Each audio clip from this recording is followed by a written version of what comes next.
All right, all, welcome. Happy Tuesday, I think, according to my calendar. Welcome to our second webinar to share some information and take your questions on the Child Care Capacity Accelerator. My name is Sarah Gardner. I work for KU CPPR to support the Children's Cabinet. Just wanted to walk through some brief housekeeping items today. As you heard, we are recording this and we'll be posting it to the Accelerator website, as we do with all of our webinars, including the one that we had last Friday, which was our initial webinar. So the recording of that is live on the website, and I'll put the URL link in the chat here shortly. So just know that. We also look like we have a little bit of a smaller group today, and want to make this really meaningful and useful for you all. So if you'd like to come off mute to ask your question, we'll just use a little bit of good judgment around how to do that. And if you want to use the raise your hand feature, you're welcome to, or find a break in the air and you can come off mute as well. So if you'd prefer to put your question in the chat, you can do that too. So I'll put some links to online resources in the chat, and for now, we'll turn it over to Lucas. Well, hi, everybody. Thanks for joining us. Thank you for the work that you're doing to support children and families in Kansas. And want to kick off. There have been some questions asked, several questions asked on the Office of State Fire Marshal Plan Review approval. And we will have updates on our FAQ to questions, but this only applies to construction projects. It does not apply to single family or duplex dwellings. It would be center projects. There's information in the RFP, and it is a plan review approval letter. This is not your final approval for occupancy or anything. This is right up at the start of a project based on your plans alone. With that, looking forward to questions that folks have and to a great conversation.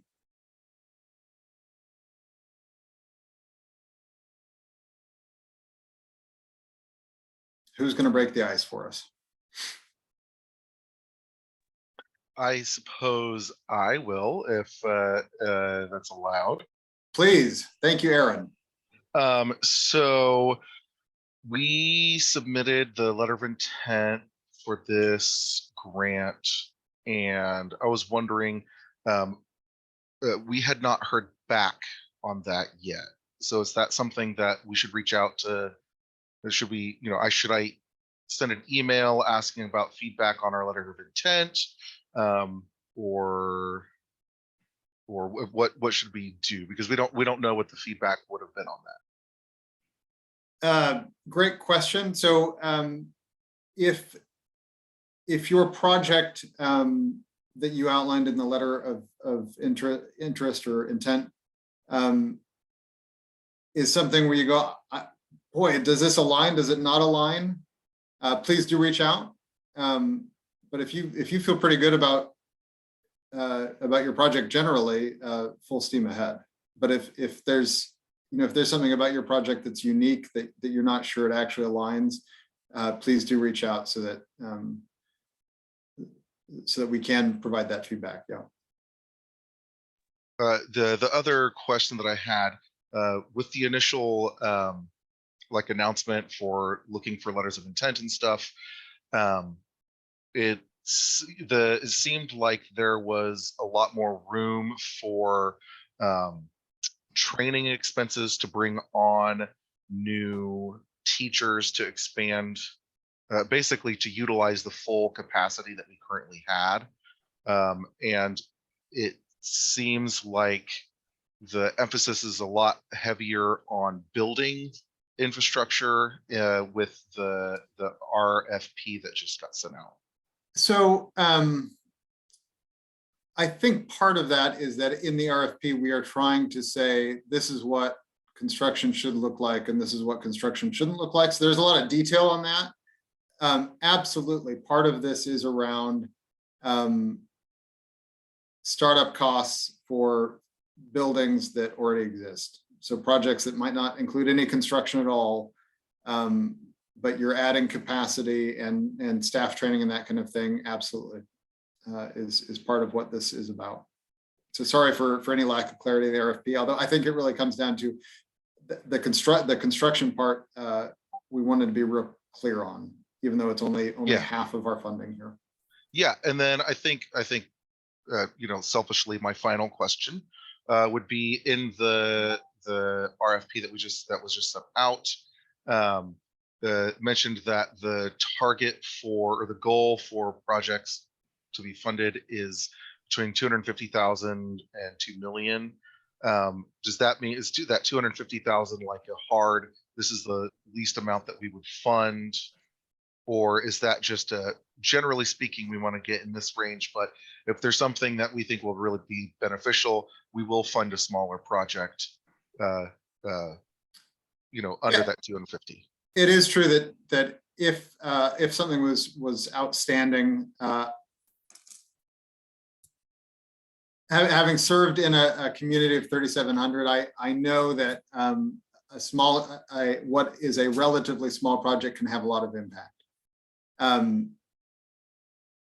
For this grant application, we're looking statewide and wanting to spend this money across the state, and anticipate that there may be enough projects that would be in that 250,000 to 2 million range, that those would be some big swings that could be taken. So I don't know, hopefully that answers your question. And Aaron, if you do me the favor of maybe sending me back your letter of interest so that I can follow up with you on it. I have them all, but they are not all necessarily labeled in a way that I can go to them quickly. So if you send that back to me. I will absolutely send you an email with that. I appreciate that. Kim asks, I'm not clear on what support is required of the community. Does it have to be financially supported by the community? We are a small town and we are planning this project on our own. We have a lot of community support as it is greatly needed, but not necessarily financially. It doesn't have to be financial support. I think, without knowing somebody's specific project, I think there is a hope that folks are so engaged in your project that moving forward, when we think about how does sustainability happen, hopefully there is some local financial buy-in. But that is not a baseline requirement of the grant application. We're looking for letters of support from community institutions, whether that's city and county government, it might be your hospital or large employers in town, the school district. Even just those letters of support can be really great. If your community has gone through a communities in action process through Child Care Aware or something similar, tell us about that, get letters of support from that to tell your story. And it's really about putting together a competitive application. We anticipate that the most competitive applications will have those kinds of community support. This is Kim. Yeah. Okay, so basically we're in a very small town. 2 towns make up one 1A school district. And my daughter's planning this. She is graduating in May, and we've already got the plan in the works to submit to the fire marshal. Great. And the community coalition part is the part of the application that was throwing me. I can get a letter from the school. The city sold us the land at a discounted rate just to have the property in town, things like that. So that would qualify instead of like a community coalition. I guess that was the part that I was like, we don't really have anything like that. Yeah, it is. Yes, those all are pieces that help to tell the story and should contribute to a competitive application. As this was being put together, and we're working on a really tight timeline here. So Right. the hope was to help more communities go through kind of a community in action process to help define things. But the kinds of community support you're talking about absolutely contribute to a competitive application, in my opinion. It's just a matter of kind of putting those pieces together into an application. Okay, so just basically letters. I mean, we were kind of already in the process looking for grants and stuff and hadn't found anything. And then this came to us after we had already kind of started. I guess we are looking to put up a building about 380,000 that would take 38 to 40 children. We don't even have the ground started yet, and she already has 40 kids on a waiting list. So, Sure. I mean, we've got the kids. We just are trying to figure out how to fund all of it because I'm doing it personally for her. So, okay. I guess Thank you, any Sarah. tips? That's Okay. what I'm looking for. Okay.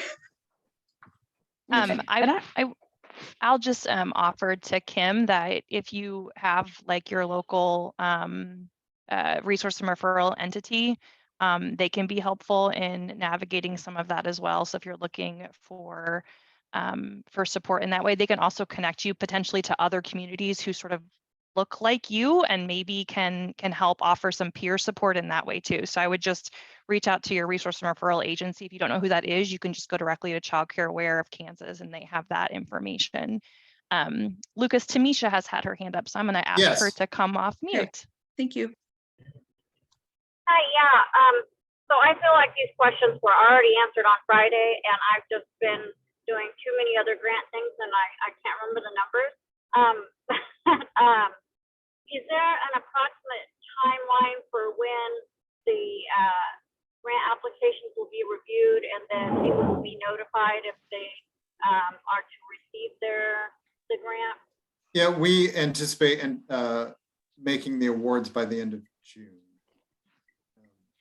You say June? Yeah. Okay.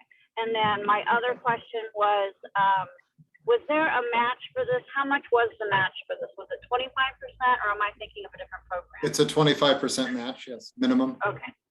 Okay, perfect. That's all I needed then. Okay, thank you. Thank you. Layla or Leela? hi, can you hear me? Yes.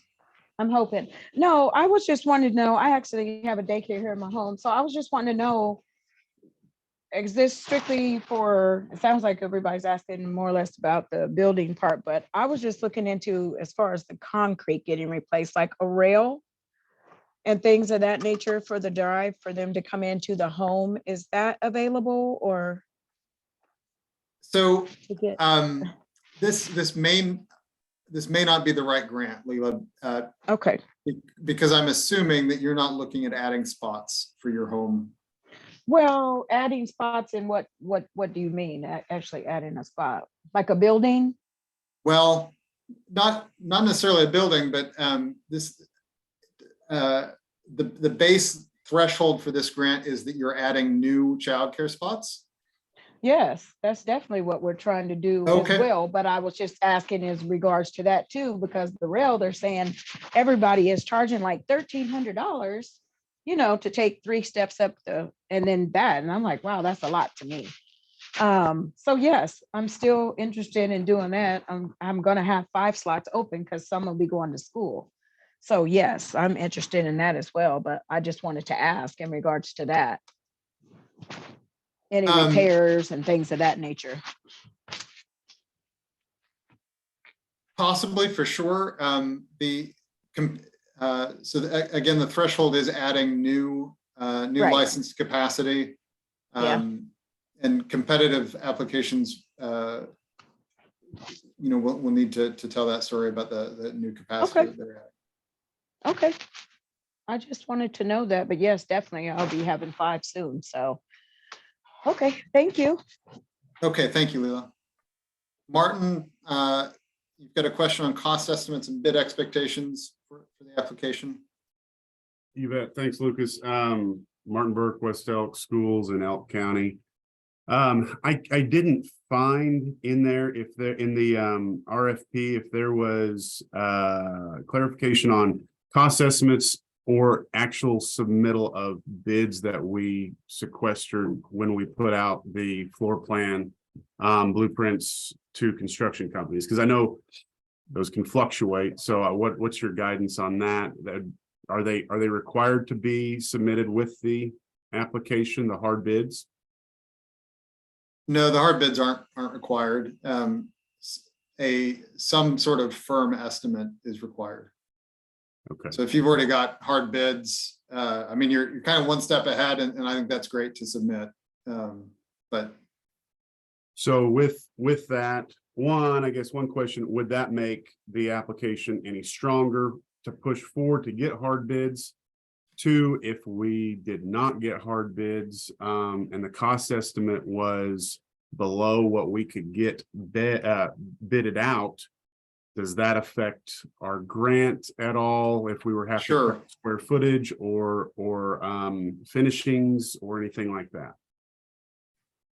so your question is, as I'm sort of paraphrasing it in my mind, because I'm maybe not a great listener. Sorry, Martin.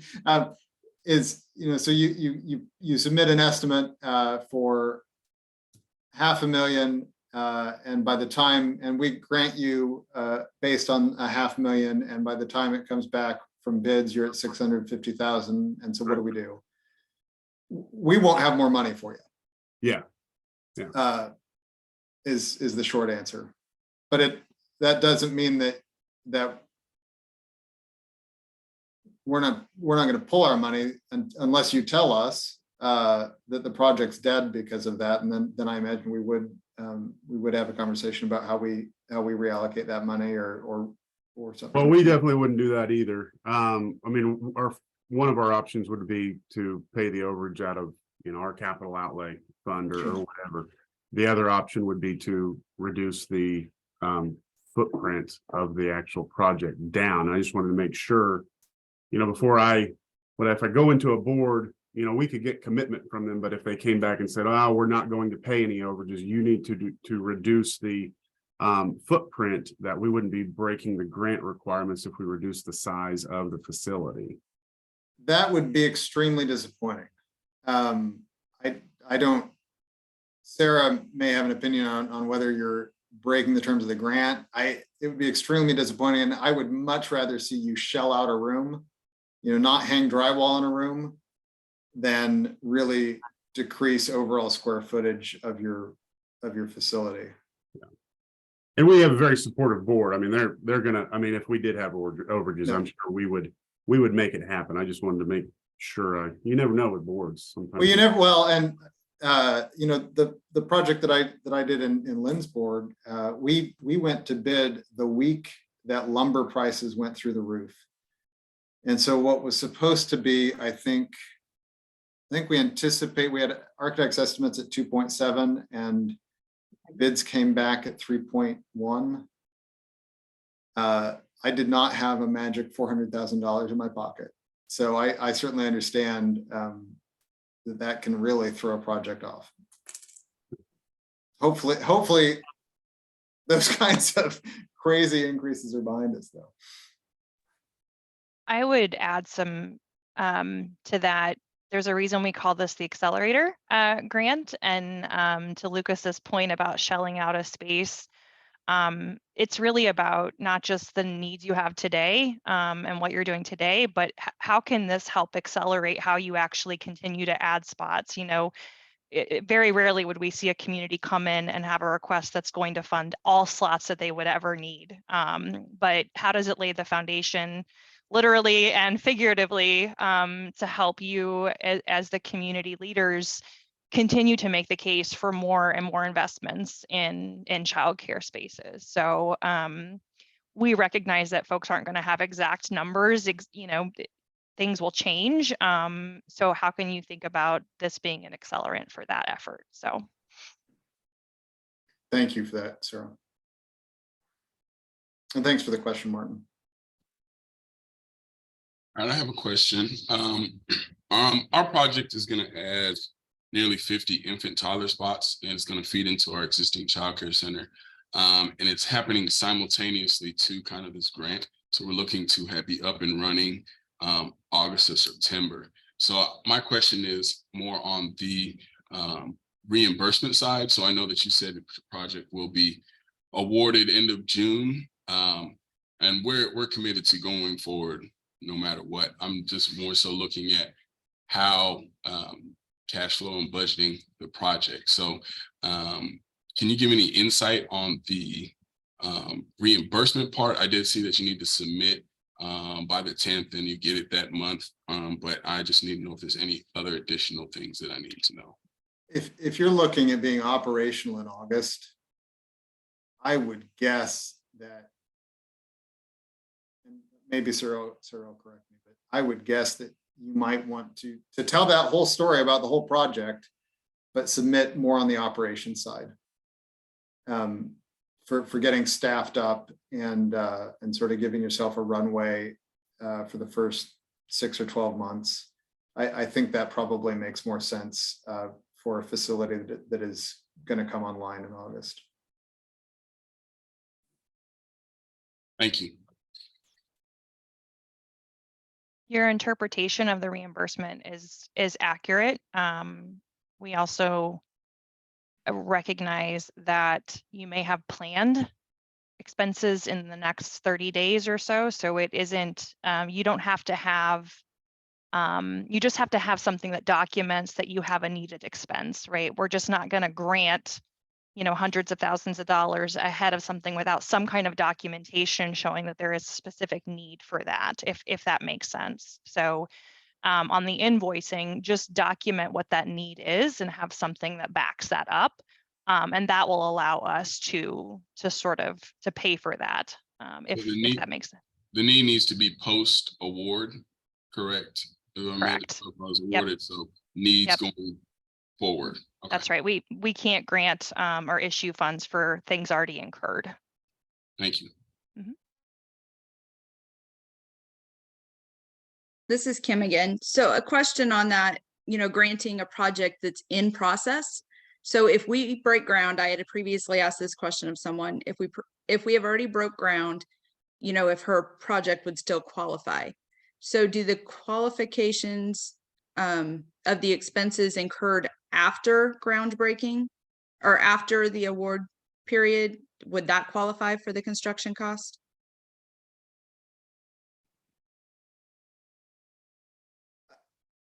It could. I think the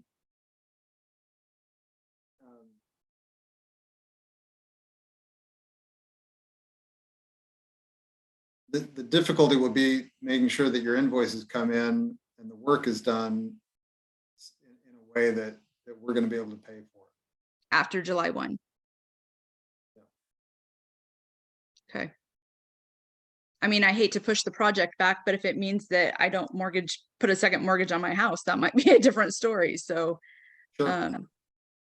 I guess that's where we're sitting. Kim, also give thought to how the operational side of a request can support you. If you can read what I'm saying here. That's the beauty of this. It's not just for construction, but it can support that operations, even if particularly if you have a business model that allows you to be sustainable. We would be very happy to accelerate your ability to get that project started off operationally on the right foot. Okay. And that can all kind of come together in your business plan. Follow-up question. So it may be an RFP, but is there a percentage of that it can go towards construction and the operation side, or do I need to look up that? We don't have it broken down that way. It So depends on the go application. one way or the other. You go all one way or the other. Yep. And actually, we think a lot of them submit what you need and what you need, but our operations dollars actually have to be spent on our end, have to be spent before our capital dollars.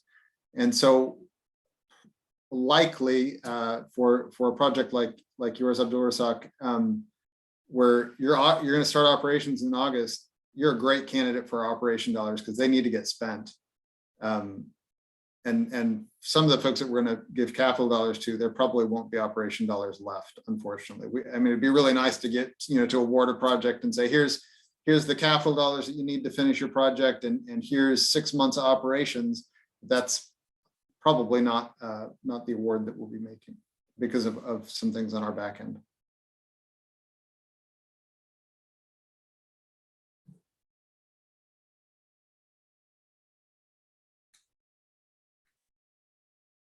Betsy? Yeah, so am I understanding what you just said, being that if the grant was written for both operational and capital, that the operational funding has to be expended before this 2 years is up, or? Yes. Yeah, okay.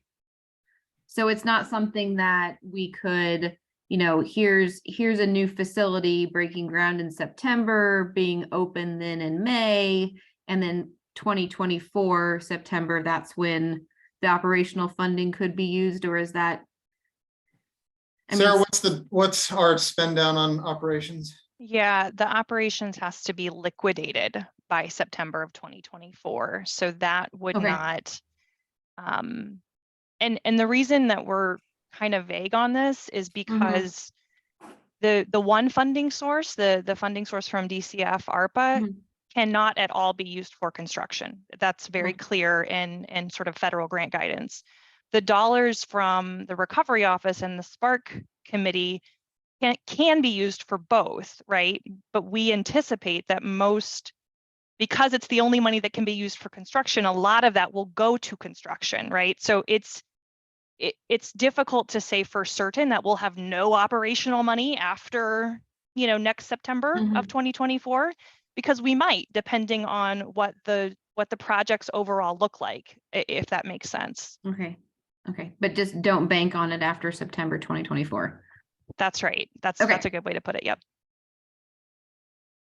Julie, can operational dollars be dropped into successful models just coming online? So if somebody has a facility that is being licensed now and is going to open, in April, May, yes, please write an operational grant. Yes, we'd love to see operational grant requests from folks that are coming online over the next months. Would that still have to have the 250,000 minimum, or is that? No. How many children are you planning on licensing for? Only 10. So Okay. I'm in a county of 2,500, but we still have daycare issues that are just as bad as everywhere else. Sure. Yep. And we've been successful in opening. It does not make sense to open a center in my locations. So I've been doing group daycares, like home daycares in a commercial facility, and have talked my commissioners into giving me $9,000 to cover the cost of a lease for a year. I'm getting ready to open another one at the end of May. And I'm going to duplicate that program there, but I don't know if I'll get another 9,000 or if I can apply for that just to cover the lease for a year, plus some additional, expenses for like a printer and computer and stuff like that to be operational. Yeah, I mean, what I'd say, Julie, is I'd be a little bit more expansive in thinking about those operation costs. I'd write a grant that says if XYZ, here's how this becomes, how you get us off on the right foot. So I wouldn't limit it to rent and office supplies. I'd be looking at how staffing up fits into that. Well, and that was my other question is, because I'm economic development, I actually do 2 counties. I do Barber County and Kiowa County. Can some of my cost for like help facilitate this stuff be written into that, or is it daycare providers? Direct service only. Okay. But for construction, because that's why I was on here, because we're getting ready to build, and we would be on the smaller side, but it would make a huge impact and pretty much put us where we need to be for childcare in Kiowa County. That would be a separate grant, not operational, but construction, correct? Well, I mean, without knowing intimately your project, it sounds like you could probably write one application and kind of roll it all into one. Okay. If there's a single fiscal agent for it. You guys are the first ones that have made it easy. That's music to our ears. Sarah and her team have worked really hard to make this as easy as possible. What was the overall ask for construction dollars and the ask for operational dollars? I am Have you looking have for we that broken it out that number. way, Sarah? We have not broken it out that way yet. We have sliced and diced the LOI information a couple different ways. Unfortunately, we don't have that distinction because we didn't ask for budgets in the LOIs, right? People had great flexibility for how they submitted the information. I will tell you that I've gone through detailed about 3/4 of them, and there is 95 million in overall projects, about 40 million in the specific asks, in what we have received. As you might imagine, a lot of people submitted round numbers, a lot of people submitted estimates, and we're using this information to try to continue to push for additional resources to fund more of these as well. So no firm breakdown. And we know that folks who are planning on applying for the grant did not submit LOIs. Folks on this call who've asked really good questions have caught, I've had conversations with them in the last month and they said, oh, I didn't get an LOA, but we're definitely going to submit. So it's a moving target. Furniture and equipment fall under operation. Is playground equipment also in operation? Yep, that's our understanding. And Kim, so furnishings, playground furnishings, our operations expenses, staff training, your staff costs for some period of time, for 6 months or a year. I mean, at some point, a competitive application is going to say, hey, we know that this cash flows at some point. But on the other hand, to say for the first 6 months, we'd like for this to come out of this grant would not be crazy, and might be part of how your overall project is more sustainable.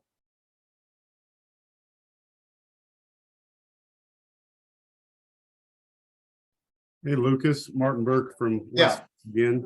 I know this is a difficult question to answer if you're even able to answer it. And I think I'd previously asked you about, what should we try to budget for modestly, but also that what you guys said last time, have something built that will withstand your 50-year growth. Yeah.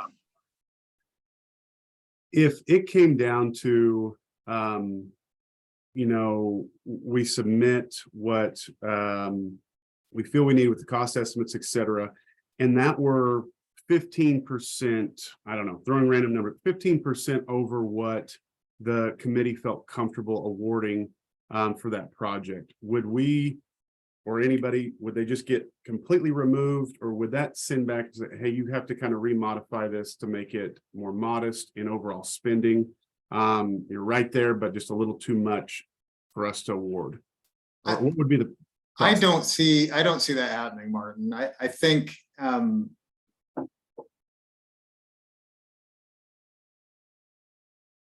if your project is compelling for your community and your region, I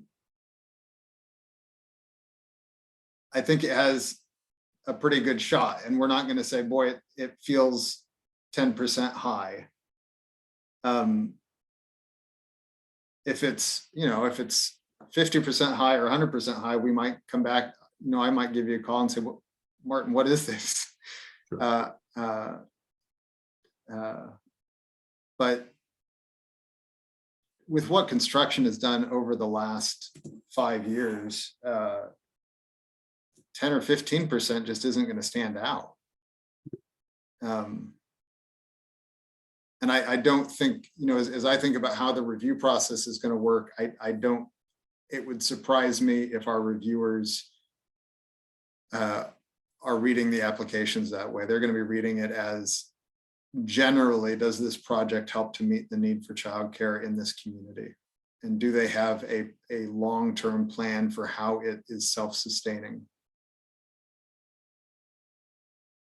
Is that helpful? Yeah, it is. And I think as a school district, we'll have a fiscally responsible approach to it anyway.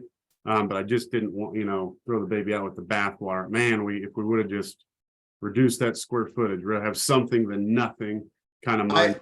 You're not gonna find me telling you to reduce square footage. Okay. My committee keeps saying, we got to have all this square foot, and they're very, I've got a great group here, but they're very adamant. We need this space. I'm like, well, if we just kind of cut here, no, it's like, okay. I'll tell you what, Martin, my infant room in Lindsborg was 3 times the required square footage. Okay. Because we wanted staff to have a building to work in that they wanted to show up in every day. And the more square footage you have, I mean, there's a limit, right? But the more square footage where kids aren't just sitting on top of each other, you have fewer behaviors. You have a better overall experience for everyone. And so, within reason, if it feels like what you've actually built is a Costco for your town, then yeah, maybe. But I would be surprised if anybody submits a project where the square footage just doesn't make sense. Okay, thanks, Lucas.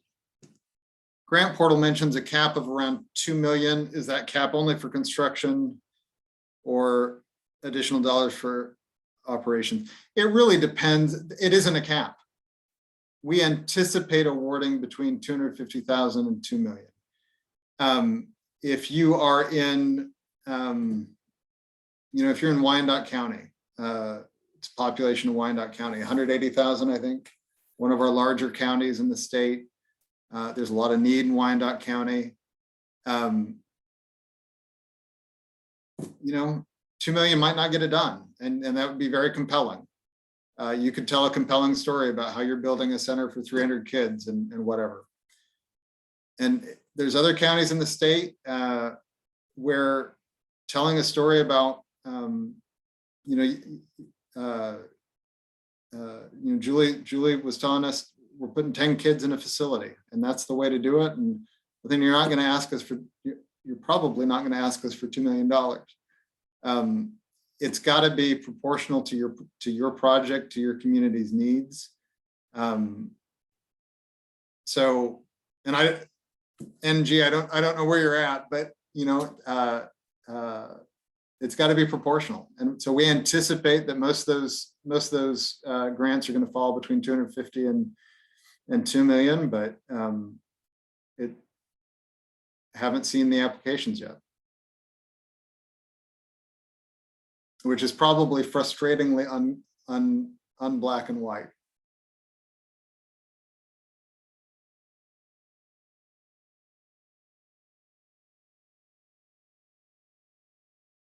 More questions that I can ambiguously answer here. There's a question in the chat. I don't know if it's Mary or Mari, but oh yeah, you want to address that the one RFP about requires a community champion. Is grant funding allowed to support this position? No. No, we in part because we're using our funds have a 5% cap on administration. And while I haven't done the math on 5% of 40 million recently, part of that pays my salary, not a lot of it probably, but part of it pays, admin costs that we have. And so we have said that there are no, all of the costs have to be direct costs on these grants.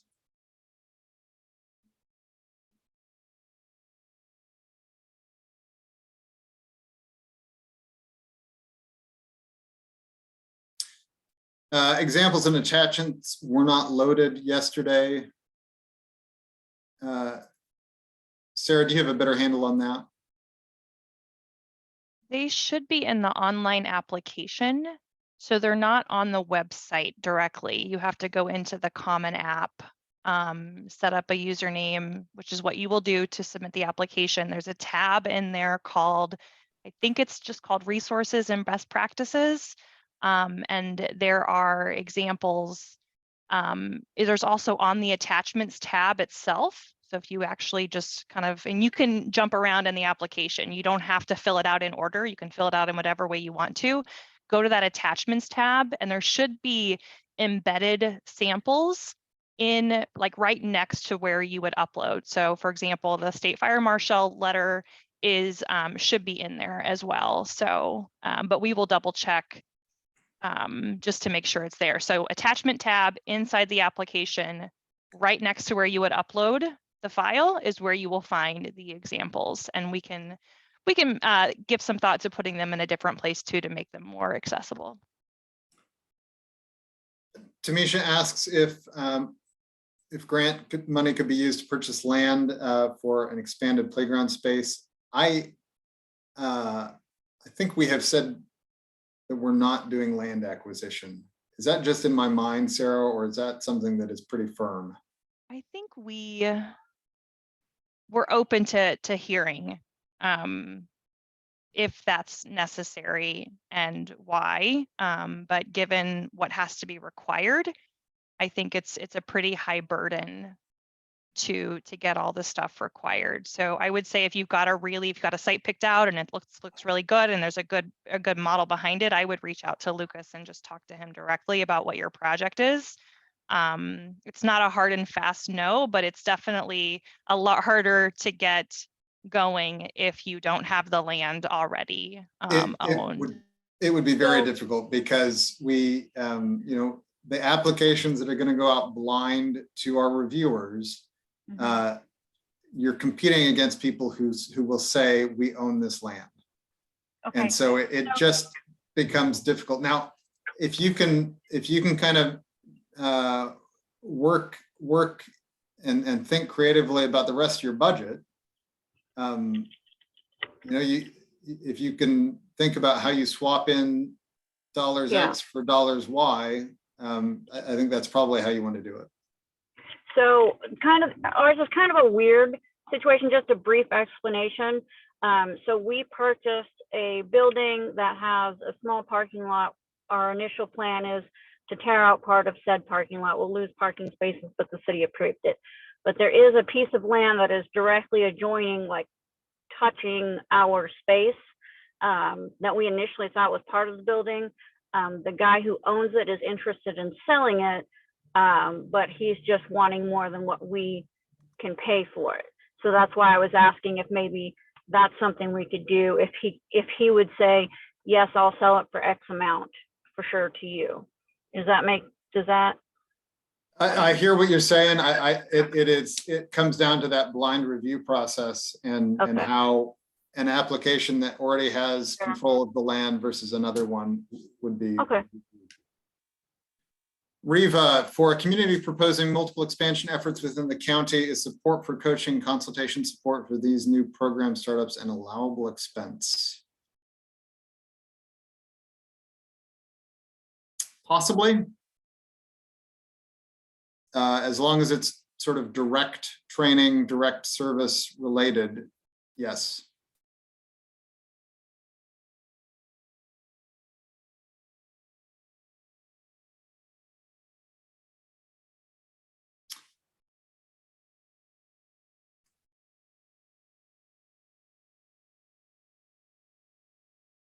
Thanks, Tamisha.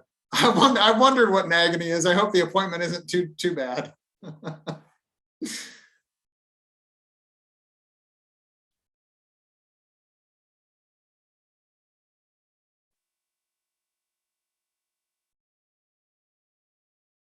Other questions?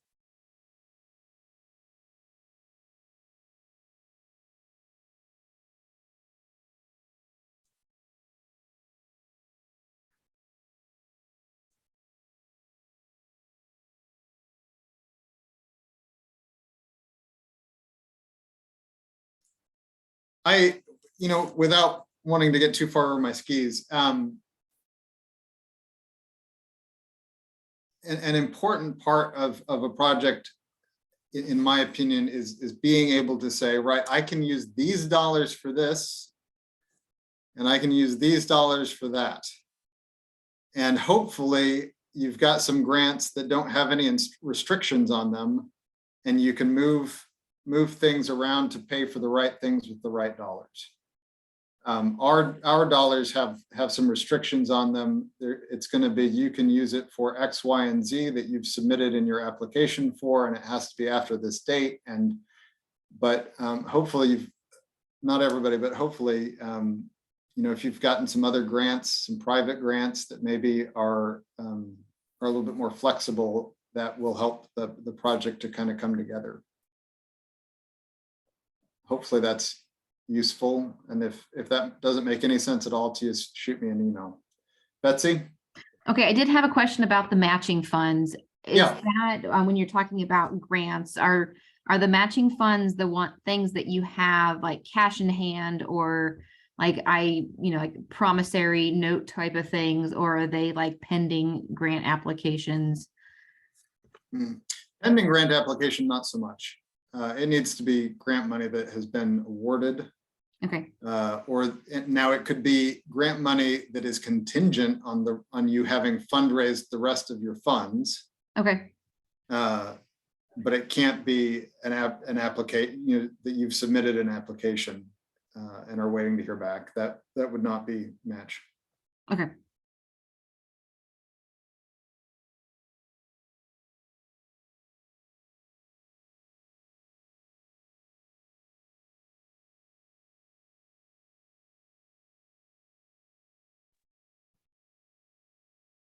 As you guys are thinking about your exact project, the TA portal gets looked at pretty regularly, and you can submit the details of your project and get reactions and reflections. You don't have to go through and put it all into the application and hit submit and hope that works. You can certainly share information that you have. We don't have any restrictions on the kind of support that can be offered in terms of guidance and the kind of conversation we're having today. You can have that directly with Lucas about your specific project too. So please take advantage of that. We don't want to have anyone go through this process alone, and we don't want anyone to have to be unclear about whether they are the right fit for this project, because we recognize it is a lift to put it together. So tell your friends in other Kansas communities as well. So Kim, can it be personal loans? Help me to make sure that I understand what you're asking.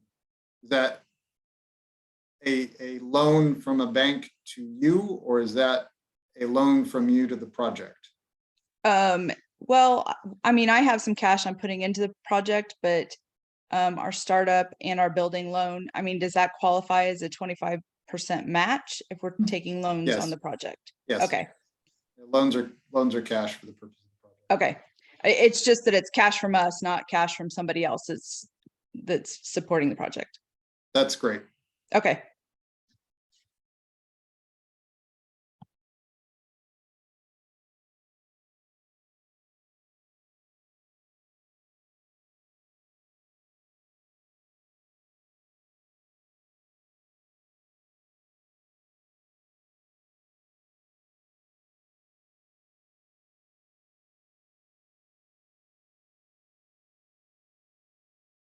Well, are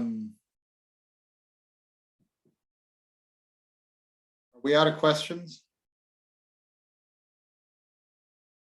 What I'm really tempted to do is to come back to Aaron and say, Aaron, tell us about your project.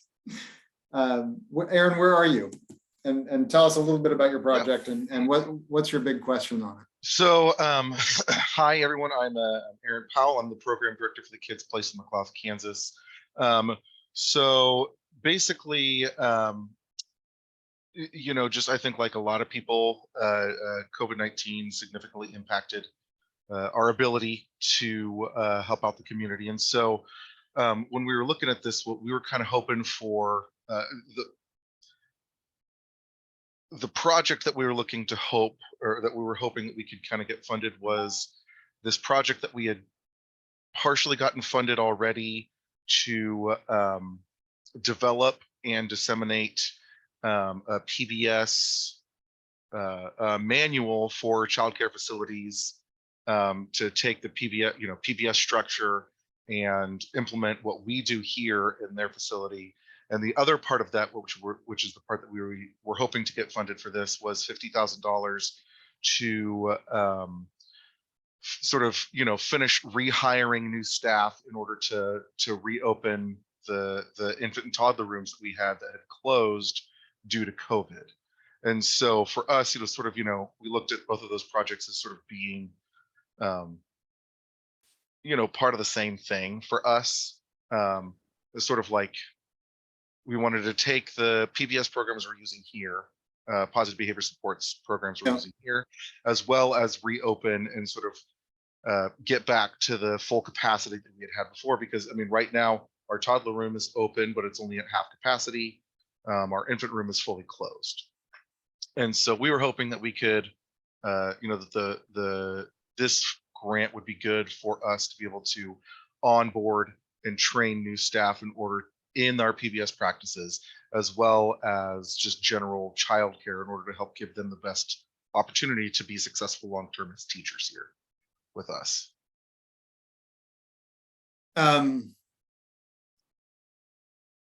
So restaffing your facility. Restaffing our facility, we is allowable. Right.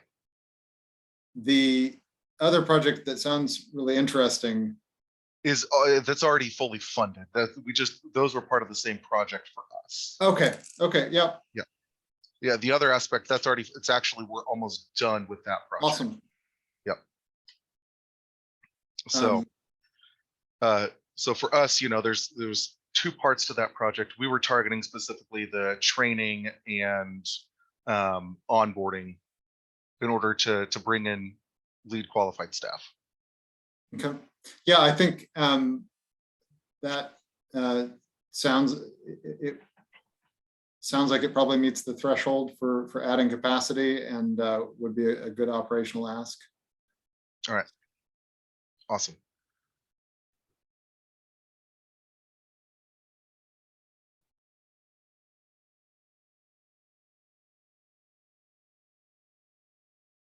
Anybody else? I have a quick question. Yeah, Cassie. We had originally sent our letter of interest to open up a third center. We are based in Butler County, and we have therapeutic preschools that we teach primarily conscious discipline out of. And so we were hoping to add a third one into one of our towns that actually has a lack of childcare, and just to kind of expand. We did the All In for Kansas Kids, and we were actually able to duplicate our first center over in Andover. Now we have a really high waiting list here, and so we think we have a super sustainable program. But my question was could one agency apply multiple times? So our Andover facility that we now have has a long waiting list. So could we use multiple applications to open up a third center and also to expand a current one? I, here on videotape with an audience, that's not the application I would write. Mm-hmm. I would put them into one application as long as there's a. Okay. I think I could be wrong, but I think that's going to be a more competitive application to say, okay, we need to grow. We need to grow in this current facility. We need to add another facility. I think that's the application I would write. Okay. I appreciate it. Thank you. But if the other one just is really the way you want to go, I don't know why you couldn't also.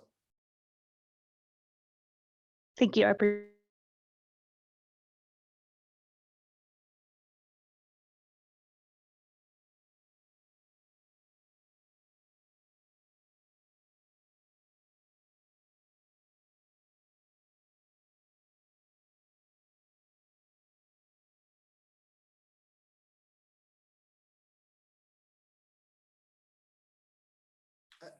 This should be real clear from the RFP, but some things that I know as I look through letters of interest, was not clear at the time of the letters of interest, which obviously there's more information available now, but want to draw your attention to the fact that it needs to be a threshold, big threshold. Are you adding additional seats? Are you providing care full-time and we don't have a hard and fast definition, but we went ahead and spelled out that generally we think full-time means 9 hours a day, 5 days a week. And we didn't say how many weeks. I think it's probably 48 to 50 weeks a year, full-time care.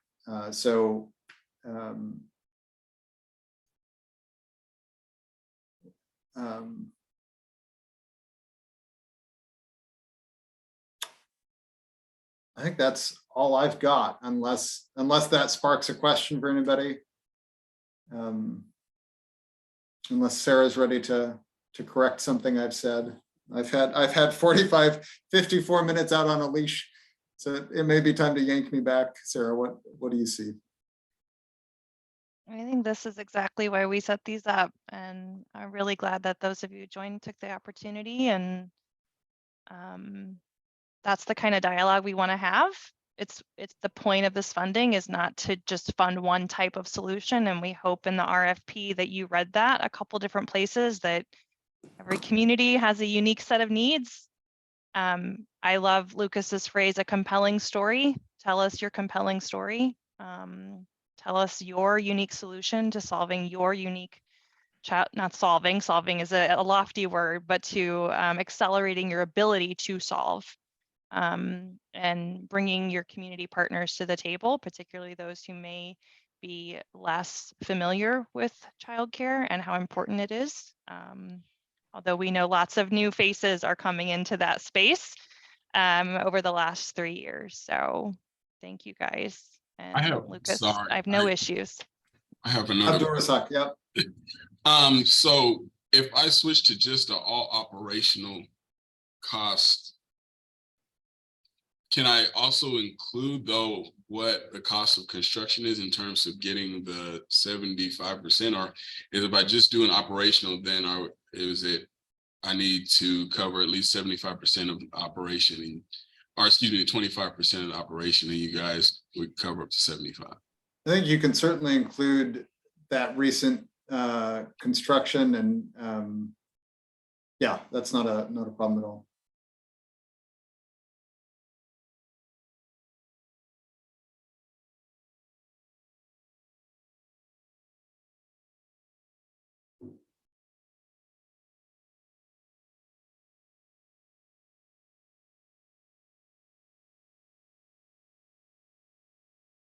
Well, really appreciate everybody taking the time. Thank you for the work that you're doing to serve children, families, and to advance our shared prosperity here in the state of Kansas.